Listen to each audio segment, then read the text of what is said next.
안녕하세요. 교육의 진심인 아빠 원어드림입니다. 이번 영상에서는 국제학교 좀 현실에 대해서 이야기를 해드리려고 합니다.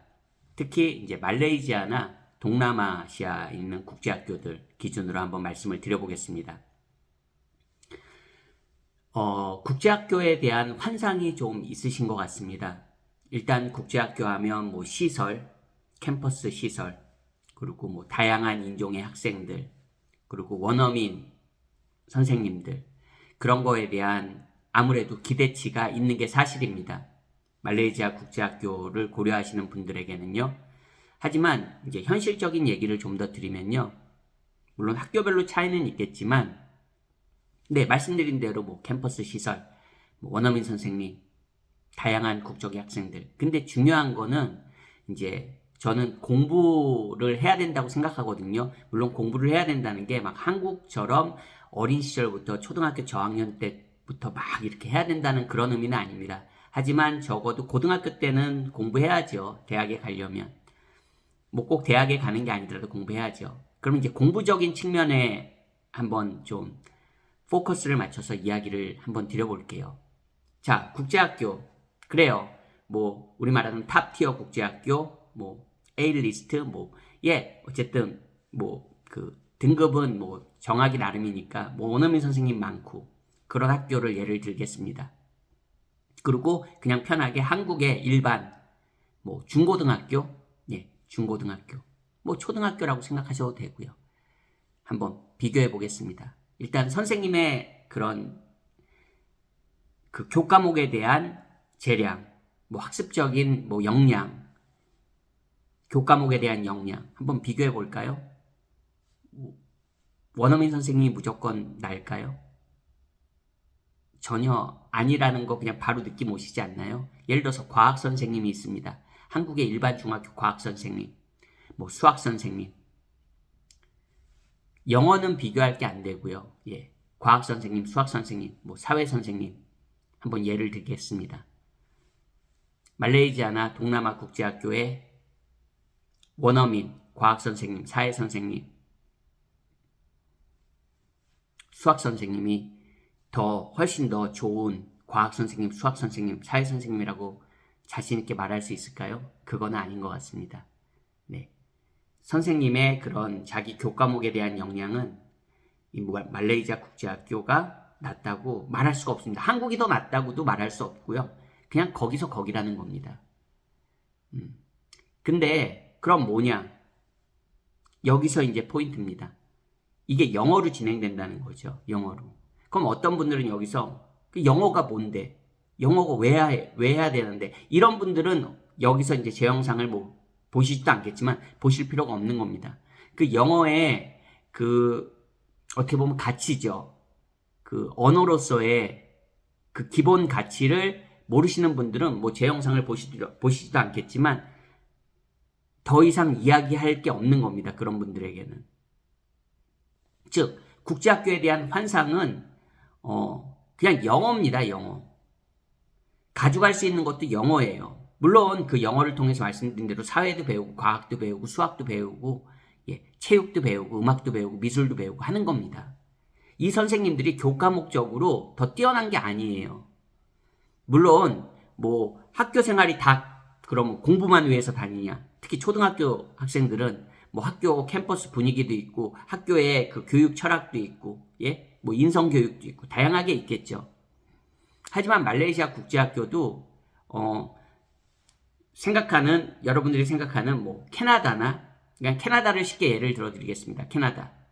그냥 영어권 국가에 어떻게 보면 제가 경험한 나라니까 그냥 영어권 국가라고 생각하시면 편하겠습니다.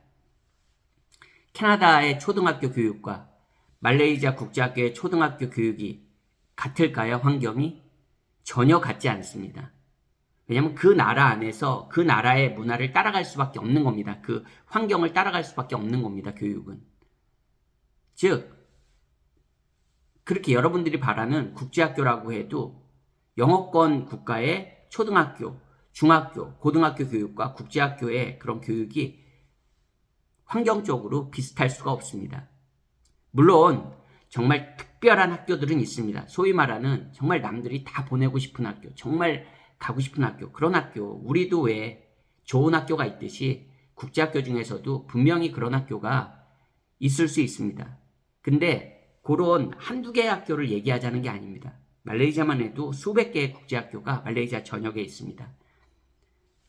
대한민국에도 일반 중학교가 수천 개, 수만 개가 전국에 있지 않습니까? 물론 일반 학교랑 국제학교를 비교한다는 게 조금 모순점이 있기는 하지만 말레이시아 국제학교에 대한 환상을 어디까지 가지시냐에 따라서 결과도 달라지고 가서 실제로 겪는 그 경험들의 그 가치나 그런 거를 보는 그걸 느끼는 그런 거가 굉장히 많이 차이가 날 수 있다는 얘기를 하고 싶은 겁니다. 그냥 국제학교니까 뭔가 되겠지. 사실 그렇지는 않습니다. 이번 영상에서는 그 얘기까지 드리진 않겠지만 기본적으로 말씀드린 대로 국제학교 선생님이 그럼 인성적으로 원어민이니까 더 인성적으로 더 인성교육에 중점을 두겠지? 그거는 정말 사람 나름입니다. 사람 나름입니다. 네. 물론 그 원어민들은 소위 말하는 영어권 국가의 원어민들은 그 나라에서 교육을 받았을 테니까 대부분이 그냥 뭐 영국 사람이면 영국에서 교육을 받았고 꼭 그렇지는 않겠지만 하지만 사실 그렇지 않습니다. 한국 선생님이 한국에서 교육받았으니까 인성교육이 예를 들어서 엉망일 테고 이 사람은 영국 선생님이니까 영국에서 교육을 받았으니까 인성교육은 훨씬 더 좋을 거야. 그런 기대도 사실 저는 무리라고 생각합니다.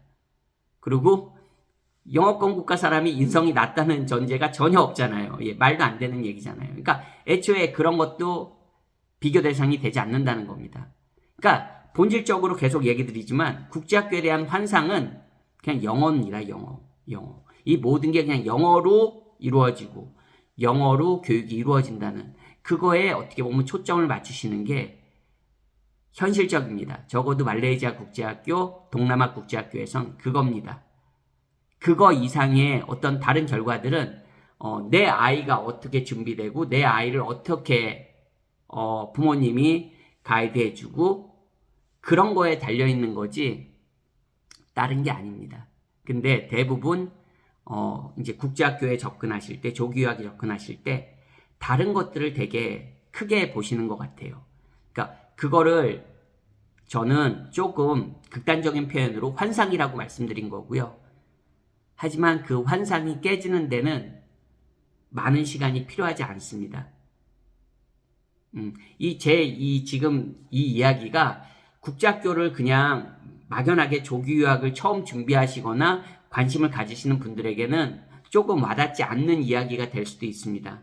하지만 적어도 말레이시아 현지에 계신 분들이나 아니면 그 외에 동남아 국가들에서 국제학교를 보내고 계신 부모님들이라면 그래도 좀 더 공감이라기보다는 뭔가 와닿는 부분이 조금 더 많을 거라고 그렇게 생각합니다.